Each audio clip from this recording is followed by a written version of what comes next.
नमस्कार, न्यूज 31 में आपका स्वागत है। रुक करते हैं खास खबर के साथ। प्रधानमंत्री नरेंद्र मोदी आज मध्य प्रदेश के रीवा शहर में राष्ट्रीय पंचायती राज दिवस समारोह में शिरकत की। वहीं प्रधानमंत्री ने शिवराज सरकार की जमकर तारीफ की और उसी दौरान प्रधानमंत्री नरेंद्र मोदी ने इशारे इशारों में कमलनाथ पंचायत और छिंदवाड़ा मॉडल पर तंज भी कस डाला। आपको बता दें कि इशारों इशारों में कमलनाथ पंचायत और छिंदवाड़ा मॉडल पर तंज भी कस डाला। आपको बता दें पीएम मोदी के छिंदवाड़ा मॉडल के तंज वाले बयान पर कांग्रेस विधायक और पूर्व मंत्री कमलेश्वर पटेल ने पलटवार किया है। कमलेश पटेल ने कहा कि एक और तो केंद्रीय मंत्री नितिन गडकरी छिंदवाड़ा मॉडल की तारीफ करते हैं और दूसरी ओर पीएम मोदी इस तरह का बयान देकर अपनी मानसिकता और विकास को लेकर झूठे वादे हैं इसको दर्शा रहे हैं। कमलेश्वर पटेल ने कहा कि छिंदवाड़ा का विकास कमलनाथ ने किया है। वहीं सीएम शिवराज ने किसानों की आय दुगनी होने वाला बयान पर कमलेश्वर पटेल ने कहा कि मध्य प्रदेश में किसानों की क्या हालत है या किसी से छिपी नहीं है।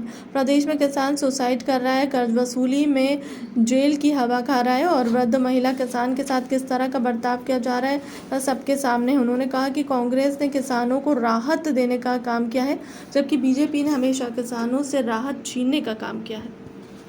आज देश के प्रधानमंत्री रीवा आए थे। एक तरफ पंचायत प्रतिनिधियों का पूरी तरह से अधिकार छीन लिया और पंचायती राज का स्थापना दिवस मनाने के लिए आए थे।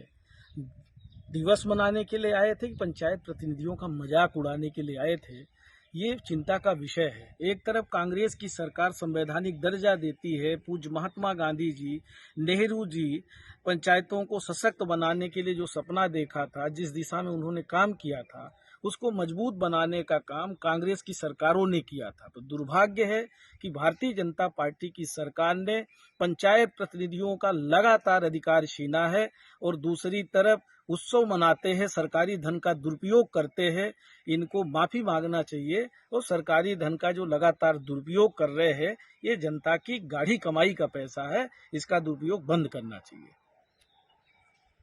आज हमारे देश के प्रधानमंत्री महोदय आए थे और जिस तरह से उन्होंने छिंदवाड़ा मॉडल के बारे में टिप्पणी की है, हम समझते हैं कि एक तरफ उनके ही केंद्रीय मंत्री नितिन गडकरी जी कई बार छिंदवाड़ा मॉडल और छिंदवाड़ा के विकास की भूरी भूरी प्रशंसा की है और एक तरफ मोदी जी का इस तरह का बयान कहीं न कहीं उनकी जो मानसिकता है, उनका जो विकास को लेके जो खोखले वादे हैं, वो उसी तरह का उन्होंने झूठी बातें यहाँ पे कही है। जबकि सच्चाई ये है कि छिंदवाड़ा का चहुमुखी विकास कमलनाथ जी ने किया है। आज छिंदवाड़ा में हर चीजें वहाँ पे मौजूद है, हर सुविधाएं वहाँ पर है। मेडिकल कॉलेज से लेके इंडस्ट्री से लेके रोजगार के लिए बहुत सारे अवसर है। गांवों का भी विकास हुआ है, सड़कों का जाल बिछा हुआ है, विद्युतीकरण है। हम समझते हैं कि एक विकसित जिले में जो भी मूलभूत आवश्यकताएं होनी चाहिए, वो सारी चीजें छिंदवाड़ा जिले में विद्यमान है। और शर्म की बात तो ये है, दुख की बात ये है कि जो काम प्रदेश के मुख्यमंत्री को 18 वर्षों में दूसरे जिलों में करना चाहिए, वो उन्होंने नहीं किया। और मध्य प्रदेश में कांग्रेस की सरकार बनी थी। आज अगर हमारी सरकार चल रही होती तो छिंदवाड़ा मॉडल का स्वरूप दूसरे जिलों में भी दिखाई देता।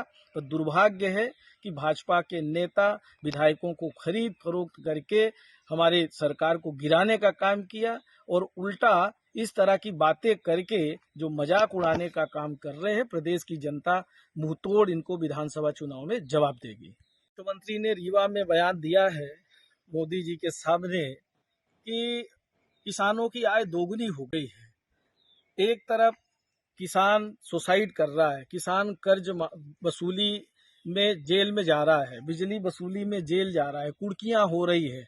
विक्षिप्त, यहाँ तक कि वृद्ध महिला के साथ, इसी प्रदेश में किसान महिला के साथ क्या बर्ताव हुआ था सागर जिले में, वो जीता जागता उदाहरण है। इस तरह के कई गांवों में किसानों को नोटिस जारी है। बिजली विभाग के किसानों की वसूली का अगर छोटा मोटा लोन लेके रखा है। दूसरी तरफ हमारी सरकार किसानों का कर्ज माफी भी करने का काम की थी। किसानों को लगातार हमारी देश और प्रदेश की सरकार ने राहत देने का काम किया। इन्होंने पूरी सुविधाएं छीनने का काम किया। नया जो किसान बिल लाए थे उसमें 700 से ज्यादा किसानों की जानें ले ली। प्रदेश में हमारा किसान अभी चाहे अतिवृष्टि हो, ओलावृष्टि हो, इससे फसलों का नुकसान हुआ, तात्कालिक कोई भी मुआवजा नहीं मिला। और जो इनका सम्मान निधि भी है, इनका सम्मान निधि सिर्फ दिखावे का है। कई लोगों को उसका भी वसूली का नोटिस जारी हो गया। विधानसभा में खुद सरकार की तरफ से जवाब आया है कि किसानी घाटे का सौदा है, किसी भी प्रकार का किसानी में कोई बढ़ोतरी नहीं हुई। विधानसभा में हम लोगों ने भी कई बार प्रश्न पूछे, पर जवाब इस तरह का विधानसभा में नहीं दिया। अभी मुख्यमंत्री जी ने कौन सा आंकड़ा पेश किया है, कौन सी जानकारी के साथ इस तरह की बातें की है, कहीं न कहीं ये लगातार किसानों का अपमान करने का काम कर रहे हैं। किसानों को दुखित करके और किसानों का मजाक उड़ाने का काम किया इस तरह की बातें करके। अब तक की खबर में इतना ही। देश दुनिया की तमाम बड़ी खबर के लिए बने रहे हमारे चैनल के साथ। नमस्कार।